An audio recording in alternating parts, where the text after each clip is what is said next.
Let's talk about the lepto vaccine because Odie just got his yesterday. He's doing great, but it's controversial. And I am literally just a girl, not a doctor. Please do your own research and talk to your vet. Lepto can be spread from wildlife that we have in our front yard. We've got coyotes, we've got foxes, we've got skunks, snakes, rodents. Someone told me that rodents can pee in your dog's outdoor water bowl. It can be spread through urine. If your dog even steps in the grass in your front yard and licks their paws later, which Odie does, even though he's not eating anything off the ground, if you're not going on big hikes and stuff where there's wildlife, it could be enough for there to be a rodent in your front yard or lick their paws. You could be higher risk. I did my own research and then I took that information. I went to my vet. I asked him a bunch of questions when Odie got his Bordetella vaccine last month, and I chose not to do them both at once because I wanted to space it out and know that if it was a reaction, which it was coming from, I didn't want to have to overload his system. I'm trying not to overvax him if I don't need to. He's had the lepto vaccine one time when we were in Chicago over 3 years ago because we always had deer in our front yard. I've never had a vet recommend it before when we were living in LA years ago, but in Chicago, our vet there told us it's a high-risk area and they recommend it. I really trust my vet here and they recommended it, and knowing all the wildlife I have out here, it felt worth the risk if he were to have a reaction of some sort that wouldn't kill him. Sorry, I'm knocking on wood. Izuki. It's okay. It's just mommy. It's just mommy.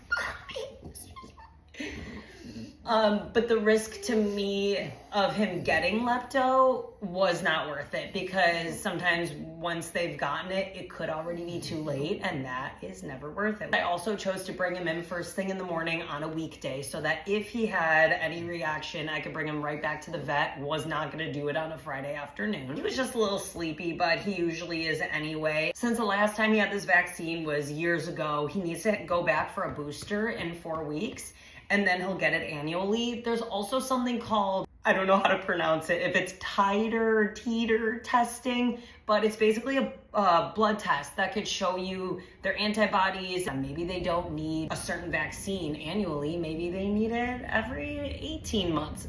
Again, not a doctor. So that's something that we'll look into. Maybe we'll do that next year and see if he is due for it yet or if we could put it off a little bit longer. Lepto has become a core vaccine in California. Not that it's mandatory, but it is highly recommended, but it certainly is common and the vets see a lot of cases out here in California. I had people reach out from all over saying that their dogs get this every year, the vaccine, not lepto. I'm curious to know what you think, if you've gotten it for your dog, what's been your experience? And also I think it's important to keep in mind that just like with polarizing experiences, what is going on?